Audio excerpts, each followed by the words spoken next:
నెల్లూరు జిల్లా బుచ్చిరెడ్డిపాలెం మండలం విలియమ్స్పేటలో ఆటో నగర్ ఏర్పాటుకు కోవూరు ఎమ్మెల్యే వేమిరెడ్డి ప్రశాంత్ రెడ్డి శంకుస్థాపన చేశారు. ఈ సందర్భంగా ఆమె మీడియాతో మాట్లాడుతూ ఎన్నో సంవత్సరాలుగా మెకానిక్ కార్మికుల కల కూటమి ప్రభుత్వంతో సాకారమైందన్నారు. ఆటో కార్మికుల కోసం 7 ఎకరాల భూమి కేటాయించామని తెలిపారు. ఆటో కార్మికులకు కేటాయించిన భూమిలో గుంతలు ఉండడంతో చదును చేశారు. మొబైల్ రంగ అభివృద్ధితో చుట్టుపక్కల ప్రాంతాల అభివృద్ధి చెందుతాయని ఈ సందర్భంగా ఆమె ఆశాభావం వ్యక్తం చేశారు. ఆటో నగర్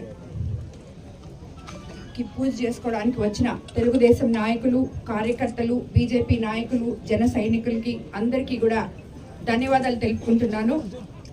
అలాగే అన్నిటికన్నా ముందుగా ఈ ఆటో యూనియన్ సభ్యులు ఇప్పుడే మాట్లాడారు. వాళ్ళు ఎన్ని సంవత్సరాల నుంచి ఈ స్థలం కోసం పాటుపడుతున్నారో వాళ్ళు మాటల్లో చెప్పడం జరిగింది.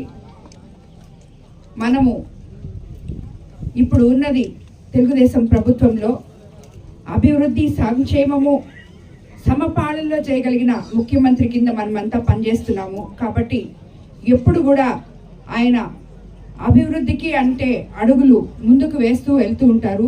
అందులో భాగంగానే ఈరోజు మనకి ఈ ఆటో నగర్ రావడం జరిగింది. ఎందుకంటే అన్ని సంవత్సరాల నుంచి ఫైల్ రన్ చేస్తున్నా ఇప్పటికిప్పుడు కలెక్టర్ గారు కానీ, ఎంఆర్ఓ గారు కానీ, అధికారులు అందరూ కూడా ముందుకొచ్చి ఈ ఫైల్ని కంప్లీట్ చేసి మనకు ఇవ్వడం జరిగింది. 7 ఎకరాల 30 సెంట్లు ఆటో నగర్ ఇక్కడ మనం స్థాపించుకోవడం జరిగితే మనం బుచ్చిరెడ్డిపాలెం అభివృద్ధిలోకి పోతుంది అనడానికి ఇది ఒక నిదర్శనం.